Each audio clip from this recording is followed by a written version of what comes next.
So in this video, we're going to look at question 3A in section 2 of 2023. So it says a hot air balloon rises when the upthrust is greater than its original weight. Calculate the volume of hot air required to lift a balloon with a combined mass of 200 kilograms for the balloon and basket. You should include the mass of the hot air, which has a density of 0.95 kilograms per cubic meters, and the total weight of the balloon. And then it gave us the density of the cold air in the surrounding, which is 1.23 kilograms per cubic meters. So,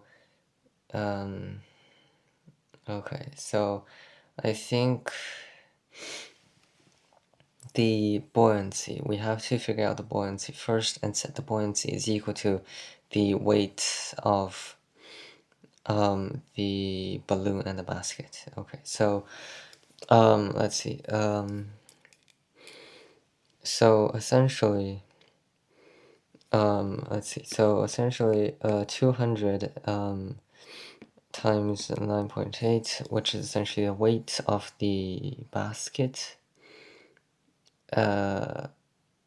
Weight required to lift a balloon of combined mass of 200 kilograms for the balloon and basket. Okay, so this does not include the hot air. And then I have to plus the, it wants us to calculate the volume of hot air, so therefore we know that density is m over v, so therefore it's simply equal to the density of the hot air, which is given as 0.95. 0.95 and then times by the volume, which we have to calculate, and then it is equal to the buoyancy. So the buoyancy in this case would be rho GV. So now in this case, the density is the density of the cold air, which is given as 1.23, I think, and then times 9.8 for the gravity, and times by the volume, which is basically the volume of hot air. So therefore we can just solve for V. So in this case, that will be V is equal to 200 times 9.8 over this should be 1.23 times 9.8 minus 0.95.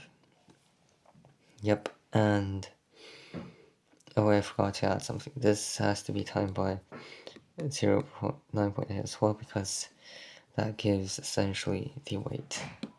So what we can do is we can cancel out all the g's, and then what's left will be this minus 0.95, which gives us 200 over, this is 1.23 minus 0.95, which is 714. I'm going to give it to 2 decimal places, so cubic meters, and that will be answer to the question.